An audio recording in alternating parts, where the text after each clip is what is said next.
Mesdames et messieurs, bienvenue dans notre revue de presse de ce vendredi 21 octobre sur GCT Magazine Télévision.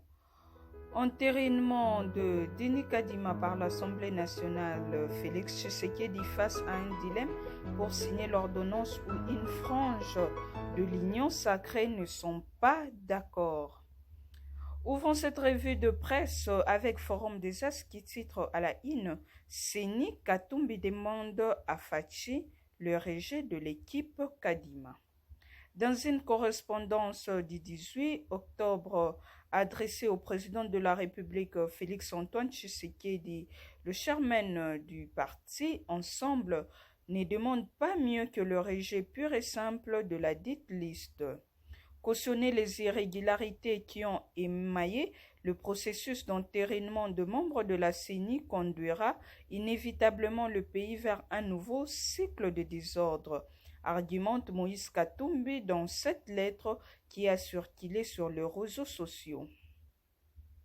Hier, écrit-il, vous avez rejeté une première fois et à juste titre une première liste non consensuelle. Nul ne peut envisager un seul instant qu'aujourd'hui vous puissiez avaliser le travail partisan d'une commission paritaire contestée au risque de jeter sur la CENI un tel voile de suspicion qu'il lui sera impossible d'accomplir sa mission d'organiser en toute indépendance, neutralité et impartialité de scrutin libre, démocratique, transparente et inclusif. D'ores déjà, Moïse Katumbi place Félix Tshisekedi devant les responsabilités. Là où l'Assemblée nationale a échoué, il vous revient de forger cet indispensable consensus, seule voie à même de garantir un cycle électoral apaisé. Nous vous demandons également d'imposer aux responsables de l'Union sacrée les respects de textes, afin de ne pas y laisser prospérer les antivaleurs, notamment la corruption, les débauchages, l'achat de conscience contre lesquels vous avez engagé une lutte sans merci. Toujours dans le même lancé 7 sur 7, titre CENI, à son tour, la société civile du Haut-Katanga appelle le président Tshisekedi à ne pas investir Denis Kadima. Les organisations de la société civile du Haut-Katanga appellent le chef de l'État, Félix Tshisekedi Tshilombo, à ne pas confirmer l'entérinement de Denis Kadima à la tête de la Commission électorale nationale indépendante, CENI en sigle. D'après Ghislain Kalwachulu, porte-parole du cadre de concertation de la société civile de Lubumbashi, l'entérinement de Denis Kadima par l'Assemblée nationale est discriminatoire car toutes les plateformes de la société civile du pays n'ont pas été consultées. Considérant qu'il n'y a pas eu de consensus au niveau de confession religieuse et constatant que cet entérinement fait l'objet de consternation par certaines plateformes politiques et organisations de la société civile, considérant que le président de l'Assemblée nationale avait délibérément ignoré certaines plateformes de la société civile en écrivant de manière discriminatoire aux deux plateformes de la société civile de Kinshasa alors que les élections doivent être nationales, a déclaré Maître Ghislain Kalwa à la presse locale. Dans la foulée, la même source indique que pour sauvegarder la paix, la démocratie et espérer à des élections libres, transparentes et apaisées en 2023, le président de la République démocratique du Congo ne doit pas valider le nouveau comité de la CENI. Comme oblige la démocratie, les avis sont différents de part et d'autre. De son côté, la prospérité évoque signature de l'ordonnance d'investiture du bureau Kadima, CENI, Clément Kankou et le monsieur invite Félix Tshisekedi à passer à l'acte. C'est dans cet angle que le mouvement pour le renouveau parti politique cher à Clément Kankou a, dans un communiqué officiel numéro MR-010-2021, signé par son porte-parole, souhaitait ardemment la signature de l'ordonnance d'investiture dans le meilleur délai afin de permettre à Denis Kadima et sa suite de se mettre en œuvre pour la préparation de prochaines élections prévues en 2023. À quoi bon, comme penseraient des analystes, de compliquer un schéma qui éviterait au régime actuel de rempiler en s'octroyant en violation de la Constitution et des textes de la République un glissement qui ne profitera aucunement à la République. Dans le même registre, la prospérité ajoute élection 2023 dans le respect de délais constitutionnels. Denis Kadima et consorts, le FPAU invite la classe politique à un soutien total. Dans une déclaration politique signée par Maître Magloire Kassongo, coordonnateur en intérim de forces politiques sociales alliées à l'Union pour la démocratie et le progrès social, LFPAU, ont réitéré leur soutien au bureau Denis Kadima Kazadi à la tête de la Centrale électorale nationale congolaise, entériné le samedi 16 octobre 2021 par l'Assemblée nationale.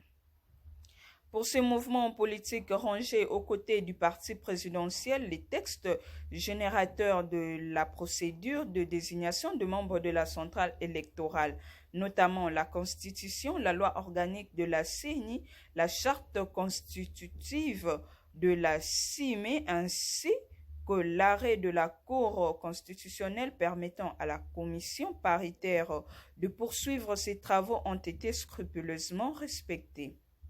Tout en félicitant la commission paritaire, les FPAU ont exhorté au président de l'Assemblée nationale, Christophe Mbosso-Kodia, Bouanga, à poursuivre inlassablement les négociations en vue de compléter les 3 autres membres pour l'intérêt supérieur de la nation. Outre cela, soutiennent-elles dans leur déclaration reprise intégralement ci-dessous, elles invitent les acteurs politiques, toutes tendances confondues, à s'inscrire sur la logique de la paix, de la concorde, ainsi que de la cohésion nationale et s'y préparer résolument pour les échéances électorales futures afin d'éviter le glissement. De l'autre côté, Noël Tchani qualifie de chantage de mauvais goût la lettre de Katumbi à Tshisekedi, nous renseigne Politico.cd. Réagissant à la lettre de l'ancien gouverneur du Katanga au président de la République, Noël Tchani, candidat malheureux à la présidentielle de 2018, a taclé à son tour Moïse Katumbi. Pour être on ne peut plus clair, Noël Tchani qualifie de manipulation et du chantage de mauvais goût la lettre de Katumbi à Tshisekedi. Dicter au président de la République ce qu'il doit faire et le publier dans les réseaux sociaux est non seulement indécent et un manque de tact, mais surtout de la manipulation et du chantage de mauvais goût à l'égard du magistrat suprême. Quel est ce pays qui se gère comme ça? A réagi Noël Tchani via son compte Twitter. Bouclons cette revue de presse de ce vendredi 21 avec la culture dans un article de Dépêche.cd qui titre France comme pour Werenson, Ferregola, le concert de Koffi Olomide annulé. Prévu pour le samedi 27 novembre 2021, le concert du chanteur congolais Koffi Olomide à Paris, la Défense U Arena, est annulé. C'est ce que rapporte la salle de spectacle dans un communiqué de presse rendu public ce mercredi dans la soirée.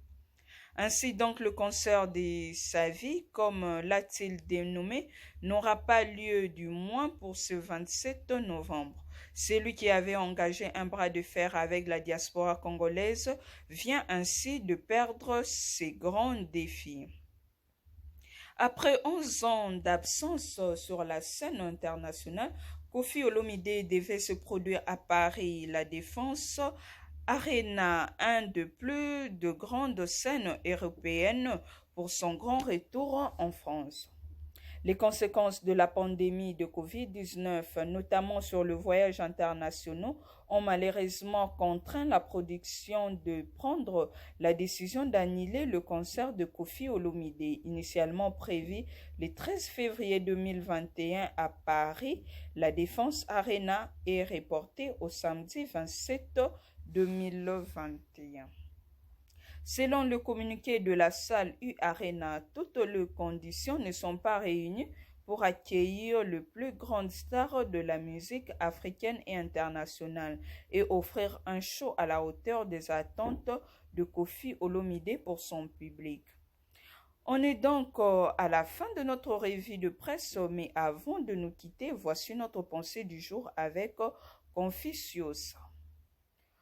On ne doit jamais penser à la distance, quel que soit qui nous sépare de la vertu.